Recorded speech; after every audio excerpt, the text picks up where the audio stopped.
Մի ամբողջ կյանք արվեստում, մի ամբողջ կյանք լի քանդակի աշխարհի գաղտնիքների ու առեղծվածների բացահայտմամբ,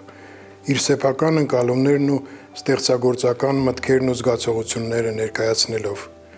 իր երազանքներն իրականացնելով ու հավատարիմ մնալով ինքն իրեն ու այն զարմանալի իրողությանը, որ կոչվում է արվեստի աշխարհ։ Երրորդ չորրորդ դասարան էի ես, մայրս աշխատում էր Հայ գրքում եւ ներս գրքեր էր բերում արվեստի, հատկապես հունական քանդակագործությունը։ Ես այդ կոպիաներ էի անում։ Հետո մենք ժամանակավոր տեղափոխվել ենք, Վարշավա էինք ապրում, որտեղ մեր հին բնակմանը սեփական տները քանդեցին, գրողների միությունը մեծ շենք կառուցեց եւ մեզ էլ այդ բնակարան հատկացրեցին։ Ուրեմն այդ Վարշավտան բնականը ոչ մի կոյուղի, ոչ մի բան չկար։ Լվացարաններ, տակը մի հատ ինչ-որ թաշտ, mēs լվացվում էինք։ Ես էլ որ սկսել էի այսպես կոպիաներ անել, մի օր այդպես ծեփը վերցեցի, սկսեցի տաշել, ինչ-որ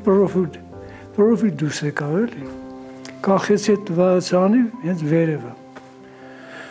Առավոտ արթնացա, որ լվացվեմ, մեկ է տեսնում ես քանդակս չկա։ Նայեմ տեսնում ջրի մեջ հարվել է, գլալ տաշտի մեջ։ Դա եղավ իմ քանդակային սիրահարվելու եւ նվիրվելու շուտ ցանկություն առաջացավ, աստիճանաբար սկսեցի որ եղբայրս խորհուրդ տվեց, որ գնամ Պիոների պալատ, այնտեղ հաճախեցի, շատ լավ մարդ էր Սոս Պետրոսյան։ Այնուհետև որ եղբայրս ինձ ուղեկցում էր, ինքը արվեստի մարդ էր, դերասան էր, Արա Սարգսյանի մտերիմ ընկերն էր եւ այլն, ասեց արի դու գնա ուսումնան ընդունի գեղարվեստի։ Տենց Արայիկն էլ մենք հարևաններ էինք, ընկերություն էինք անում, Քոչարի տղեն Դավիթն էր, գնացինք քննության։ Ընդունվեցի գեղարվեստի ուսումնանը, անուն ազգանունը չեմ ասի, բայց դասատուն հեչ դուրս չէր գալիս։ Ինչի ես զգացի ինքը լավ չի դասավանդում, որտեղ հաջորդ տարին արդեն ինքը չդասավանդեց մեզ։ Նազարյան Սուրենը քանդակագործ, Վաղամերիկ, իմ էլ քավոր եղավ։ Եվ ընկեր էինք եւ ուսանող եւ հետո քավոր Սանիկ Նազարյանը շատ նվիրված ազնվորություն էր։ Մի անգամից մենք ավելի սկսեցինք սիրել քանդակագործությունը։ Առաջին մարդը, որ եղավ, ինքը եղավ մեզ մղեց դեպի քանդակագործությունը։ Եվ մեր կուրսը, որ ավարտեցինք, դիպլոմային պաշտպանության ժամանակ Արա Սարգսյանը հանրաժողովի նախագահ էր։ Հաջորդ օրը գնացել էր ինստիտուտ, ռեկտորին կարգադրել էր, ուղղակի կարգադրել, որ այս կուրսը մի մարդու նման բոլորը պիտի ընդունեն, պատմությունը լավ կստանա, վատ կստանա, պիտի ընդունեն եւ այդպես էլ եղավ։ Ընդունվեցինք, էլի հետաքրքիր, ինչի համար, որտեւ մեր կուրսը առանձնանում էր ամբողջ այդ process-ներում, էլի ուսումնարան, ինստիտուտ, երբեմն մի օր մի քեի ես ինչ-որ բան էի արել, շամոտից ֆիգուրաներ արել, եկավ նայեց, ասեց, յուր ասեց, արա, բայց մի բեր ինստիտուտ։ Այսինքն ակադեմիական այդ ուսուցումը շատ խիստ էր դրված ինստիտուտներում։ Բարի հաջող ավարտեցինք ինստիտուտը, եւ այդպես աստիճանաբար 5-6 հոգի փաստորեն մեր լավագույն քանդակագործները մտան ասպարեզ, մտան քանդակագործության այդ աշխարհը եւ կարծում եմ, որ հարստացրեցին իրենց ներկայությամբ, միջև հիմա Երևան Գոջաբաշյան, Արա Շիրազ,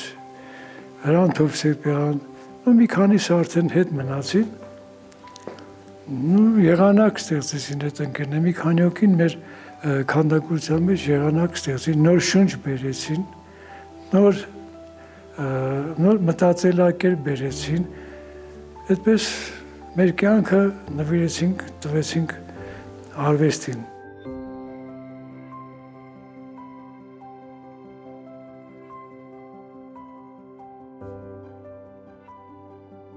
Ուսանողական տարիներին մենք հաճախ տուն չէին գնում։ Այգիները ճեպանեկար էին անում եւ այլն։ Հետո անցնելու արեգն ասում ենք մտնենք Հարիկի մոտ։ Մտնում ենք Շիրազի մոտ տուն։ Ամեն օր գրեթե։ Դե արտասանում էր միջև հիմա ակարժներից մեջը Թումանյանի հայոց լեռներում բանաստեղծությունը։ Մեր քարավանը շփոթ, թալաված, ջարդված ու հատված տանում էր վերքերն իրեն անհամար հայոց լեռներում, Սուքի լեռներում, մի տեղեր ասում հայոց լեռներում, Արնոտ լեռներում, այսինքն մի մեծ ողբերգություն, այդ աչքիդ առաջ ոնց որ դու արդեն ընդեղ ես, տեսել ես եւ մասնակից ես եղել։ Այդ ամեն ինչը մեզ մղեց նաեւ հայրենասիրություն, մենք այդ առաջի դասերը ստանում էինք մեծ վարպետից Հովհաննես Շիրազից, մինչև հիմա էլ հիշում եմ իր խոսքերը։ Ինձ համար դա ոնց որ ռեկվիեմ լիներ, այդ ոնց էր ինքը արտասանում, ինչպես էր բառերը հնչեցնում։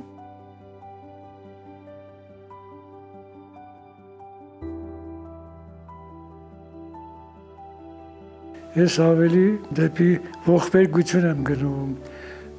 մեր ջարդն եմ ներկայացնում, որտեղ քանդակներից մեջ մեծ մասը ռեկվիեմ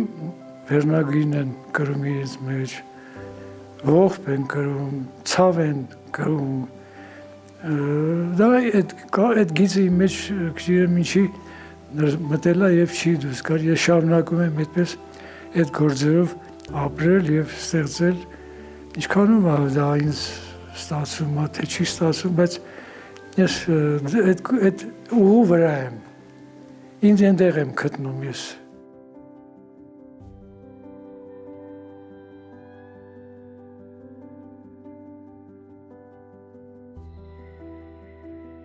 Բազմաթիվ մանրաքանդակներ ունեմ այդ թեմաներով, դրանք ես իհարկե պատկերացնում եմ մեծ չափերի մեջ, այդ հնարավորությունը մեր երկիրը չունի, որ այդքան տրամադրի։ Դե կարծում եմ քաչ հայտնի է ժողովրդին մեր Երևանում տեղադրված երկու հուշարձաններ, Արամ Խաչատրյանը, Այվազովսկին, Վերնիսաժի այդ տարածքում կա Մարմարից Զարթոնք քանդակը, բայց պիտի ասեմ, թե ինչպես դա կատարվեց այդ գործը, ինչպես իրականություն դարձավ, պիտի հիշեմ այդ վաղամերիկ այդ ընկերոջս Սենիկ Գևորգյանին, որը միայն ինքն իր ֆինանսավորմամբ է եղել այդ երկու հուշարձանները Արախան։ Անունները որ ասեցի, թվարկեցի, մեր պետությունը գումար չի տվել, պաստամենտից սկսած մինչև ձուլման աշխատանքները, հունարորը եւ այլն։ Հանդիպումները լինում են տարբեր, այն էլ արվեստի աշխարհի ծիրում։ Անվերջ գաղտնիքներ ու առեղծվածներ, ուր բացահայտման շունչն է թևածում։ Ու դու գնում ես դրա հետևից, քանզի չես կարող դիմադրել կանչին, նրա գերին ես, սկսած այն պահից, երբ հմայվեցիր լույսով առաջին։ Հետո անցնում ես երազանքներիդ ու սկսում կերտել դրանք մեկ առ մեկ, որոնք արվեստի ուժով անմեկին շունչ ու մարմին են առնում այնուհետ։ Օրերդ մի նոր լույսով են լցվում ու ժամանակը թրջում է կարծես, ու կյանքն ավելի բարի է թվում, այն վաղուց ծանոթ հեքիաթների պես։ Ու անկեղծորեն, որ ասեմ, այդ մանրաքանդակները, դրանք նորից մեծի մեջ եմ ես պատկերացնում։ Մեծ չափերի մեջ եմ պատկերացնում, ոչ թե նրանք իրան, դա ուղղակի գաղափարը, որպեսզի չկորչի, նյութի են վերածել, բրուզից ձուլել եմ, տվել եւ յուրաքանչյուր այդ մանրաքանդակները կարելի է մեծացնել, որոնք կարող են դառնալ քաղաքային քանդակորության լավ նմուշներ։ Եվրոպայում ինչպես է, որ նայում ես, մեծ չափերի մեջ չեն, բայց գեղեցկացնում են քանդակը եւ էսթետիկական ճաշակը մարդկանց մեծ զարգացնում են։ Բոլոր քանդակները չէ, որ նիրված են այդ թեմային, որ ասացի ես։ Նրանք էլ կարող են այգիներում տեղադրվել։ Դա արդեն քաղաքատիպ քանդակորության ոճի մեջ, որը մարդկանց մեզ զարգացնում է գեղարվեստական ճաշակն է զարգացնում եւ այդ միջավայրը ստեղծում է ինչ-որ մի հաճելի միջավայր, որ մարդիկ շրջում են այգիներում կամ փողոցում պատահական Եվրոպայում ինչպես է փողոցում այդով գնում ես մեկ չափի մեջ հետաքրքիր պայմանական ֆորմաներով քանդակներ են դրված։ Իմ մոտ էլ կան պայմանական ֆորմաներ, ոչ թե ֆիգուրատիվ չեն, բայց պայմանական են։ Ամենակարևոր էլեմենտներն են դրանք, որոնք մարդկանց մեջ ճաշակ են բարձրացնում։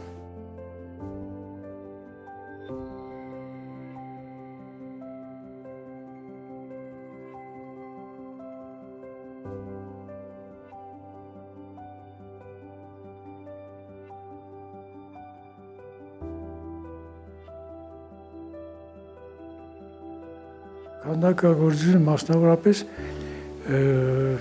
պիտի ժողովրդին հասանելի լինի։ Արվեստը պիտի հասանելի ժողովրդին եւ ժողովուրդը պիտի հասկանա արվեստը։ Լենինը որս արվեստը պատկանում է ժողովրդին։ Այդտեղ մի բարկա, որը որ սխալ է թարգմանել Կլարացետկինը Լենինի այդ խոսքերը, ասել արվեստը պատկանում է ժողովրդին եւ ժողովուրդը պիտի հասկանա արվեստը։ Կարևոր բան է։ Այսինքն մեր ժողովուրդն էլ պիտի հասկանա։ Այսինքն այս շփվելով արվեստի տարբեր ոլորտներ, արվեստի թեմաներով ժողովուրդը ճաշակ, էսթետիկական ճաշակը կբարձրանա եւ շատ կարևոր բան է, որ ժողովուրդն էլ պիտի հասկանա արվեստը։ Արվեստը առաջին ինքնաարտադրություն է իր մեջ պարունակում քանդակագործության մեջ, գեղանկարը այլ խնդիրներ է կատարում, իսկ քանդակագործությունը այլ խնդիրներ է կատարում, բնության մեջ կարող ես ման գաս եւ մեծ քարերի ժարերի մեջ ինչ-որ քանդակային բան գտնես, չէ՞։ Այսինքն պիտի մերվի բնության հետ նաև իր մի միջավայրի անբաժանելի մի մաս պիտի դառնա։ Բոլոր լավ քանդակները, մեծ արվեստագետները, որ ստեղծել են, նրանք մտածել են դրա մասին, որ միջավայրը գեղեցկացնելու միջավայրը բարձրացնել մարդու ճաշակը, գեղարվեստական ճաշակը։ Շատ կարևոր բան է, որ մարդիկ չանցնեն չնայելով, չմոտենալով, պիտի հասանելի լինի նաև ժողովրդին։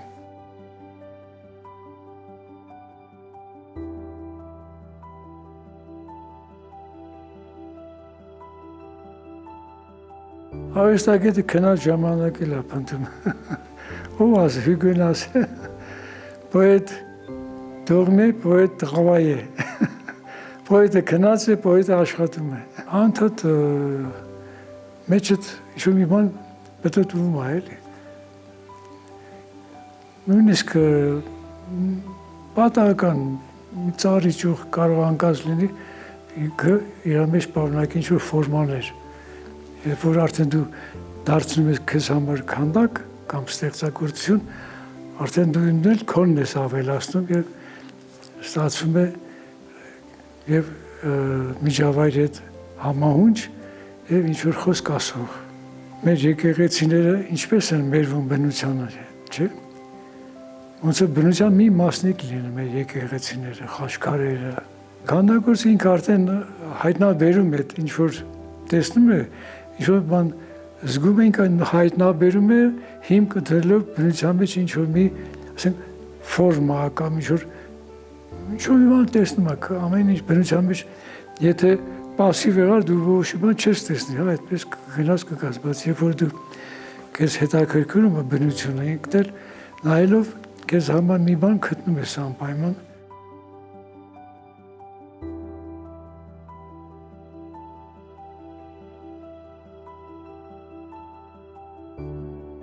Փոքր երեխա էինք, բակի երեխաները քայլով խփում էին պոպոկի կամ ասենք ծառի ճյուղի վրա մի թռչուն էր նստած, խփում էին, ռագատկայով էին խփում։ Ես զարմանում էի, ասում եմ, ինչ դաժան են։ Ու օրերից մի օր մի հատ գետի նկած սատկած ծիտ կար, թրջուն։ Ես դրա թաղումը կազմակերպից, մենակ ես էի այնտեղ, ուրիշ մարդ չկար։ Ոնց փորեցի, հողը լցրեցի, մի հատ էլ քար դրեցի, հաջորդ ասի գնամ տեսնեմ ինչ կա, տեսնեմ կատուն փորել է, տեսա որ կատու կա տեղ, փորել է, հանել է, հուշարձան։ Այդ չեմ կարող մոռանալ։ Յուրաքանչյուր գործ հետ կա թողնում եւ քո համար եւ ինչու՞ չէ մեր ժողովրդի ճաշակը բարձրացնել համար։ Այո, պիտի ժողովուրդը ինքը պիտի հասկանա։ Ոչ թե պիտի դու այնպես մտածես, ստեղծես աշխատանք, մտածելու որ հանկարծ չհավանան, դա այդ չի ստացվի քո գործը։ Յուրաքանչյուր գործի մեջ դու քո հոգին ես դնում, քո ապրումներն ես դնում։ Ես Մոսկվայում ցուցանես ունեցա, հայկական տանը անհատական ցուցանես։ Նույնքին գործեր էի ցուցադրել, ազատ ցուցանեսերի միջայլոց, բավականին ազատ։ Արդեն պիտի հավաքեի, որ վերադարձնեմ գործերս։ Զանգաց Տրեցյակովկայի քանդակի բաժնի տնօրենը, որի հետ Ռիգայում եղել ենք։ Ասաց յուրա, ասաց գործերդ լրիվ մի տար, որովհետև տնօրենը Տրեցյակովկայի եկել է քո ցուցանեսը նայել է, էս մի հոտ աշխատանքի անուն տվեց, կթողես, որովհետև մենք ուզում ենք ձեր բերել այդ աշխատանքները։ Այդպես էլ եղավ։ Մոտ 3 աշխատանք էլ մյուս գալերյան ասեց այ մոտ էս բան կլի, լավ գործերս ուզում են վերցնել, սա Տրեցյակովկան վերցնել դեր մտածում ես։ Իրոք հիմա բան եմ էլ մի տեսակ, որ ինձ հետ չեն այդ քանդակները այստեղ չեն։ Լավ կլի, որ բոլորը Հայաստանում մնար։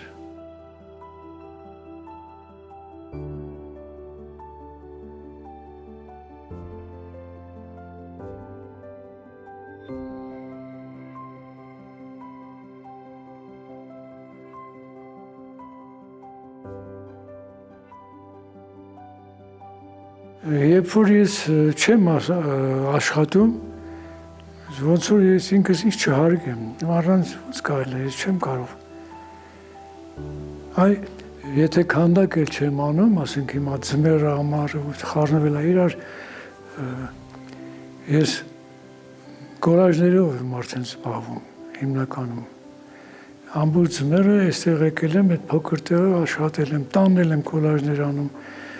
Եթե ես չաշխատեմ, անհանգիստ վիճակի մեջ եմ գնում, երբ որ աշխատում եմ հանգիստ եմ, այսինքն տալիս է ապրելու ցանկություն, որ իզուր չապրես, մի հետ պիտի թողնես քեզանից հետո։